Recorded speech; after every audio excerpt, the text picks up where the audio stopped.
First నువ్వు మాట్లాడు. Painters కార్మికుల ఐక్యత, పెయింటర్స్ కార్మికుల ఐక్యత, కార్మికుల ఐక్యత, పెయింటర్ కార్మికుల ఐక్యత, పెయింటర్ కార్మికుల ఐక్యత.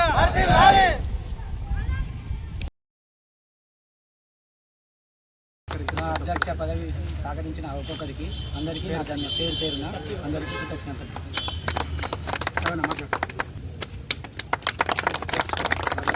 తమ్ముళ్ళకు అందరికీ సోదరులు, మా భాస్కర్ గారికి అన్నగారికి అందరికీ ధన్యవాదాలు.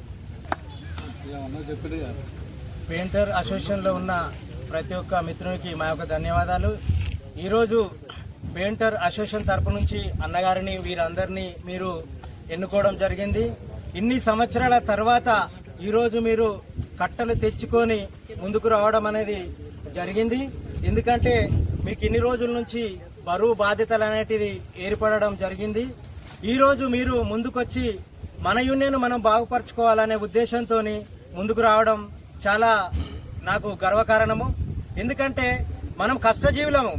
ప్రతి ఒక్క కార్మికుడు ఇంటి పనులు చేసే ప్రతి ఒక్క కార్మికుడు అండగా ఉండాలి. ఒక్కొక్క కార్మికునికి ఒక్కొక్క కార్మికుడు అండగా ఉండాలి.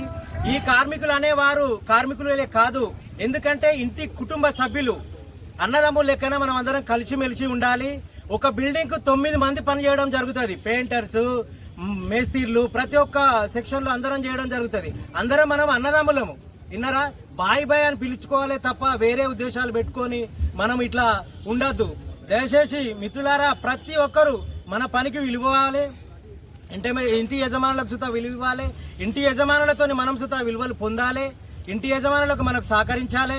అన్ని వేళలా మనం అందరం ఐక్యతతో నుండి మనము ముందుకు సాగాలని మీ అందరినీ నేను కోరడం జరుగుతుంది. ఈ అవకాశం ఇచ్చినందుకు మీ అందరికీ నేను ధన్యవాదాలు తెలియజేస్తున్నాను. థ్యాంక్ యూ అన్నగారు.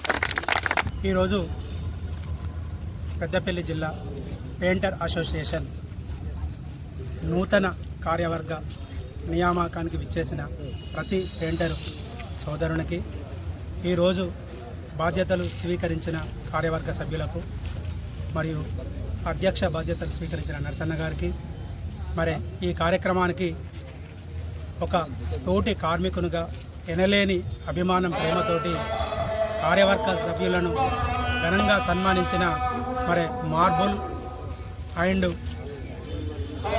టైల్స్ అసోసియేషన్ జిల్లా అధ్యక్షులు కల్లపల్లి రవి గారు ఇంత చక్కటి కార్యక్రమాన్ని చేసినందుకు మీ తరపున నా తరపున తనకు ప్రత్యేక అభినందనలు తెలియజేస్తున్నా. ఇది ఒక ఐక్యతకు సూచన. మీ లోపట ఐక్యత అనేది ఇలా బీజం పడ్డది. ఇదే ఆలోచనతోటి, ఇదే స్ఫూర్తితోటి, ఇదే సంకల్పంతో భవిష్యత్తు లోపల కూడా మీ అవసరాలకు, మీ ఆలోచనకు అనుగుణంగా మీ భవిష్యత్తు లోపల బంగారు బాటలు వేయడానికి ప్రతి కార్మికుడు, ప్రతి పెయింటరు, నేను సైతమని ఈ సంఘానికి సహకరించి మీ ఆశలు, ఆశయాలు, కళలు నెరవేర్చుకోవడానికి మీకు ప్రభుత్వం ద్వారా సంక్షేమ ఫలాలు మరియు మీ సంఘం ద్వారా బలోపేతం చేసుకొని ముందుకు పోవడానికి దోహదపడుతుందని ఈ కార్యక్రమానికి నన్ను ఆహ్వానించిన మరి మా నర్సన్నకు, ఇక్కడికి వచ్చిన ప్రతి ఒక్కరికి పెద్దలకు పేరు పేరున నేను ధన్యవాదాలు, మరి ప్రతి ఒక్కరికి అభినందనలు, శుభాకాంక్షలు తెలియజేసుకుంటున్నా. పెయింటర్ల ఐక్యత, పెయింటర్ల ఐక్యత.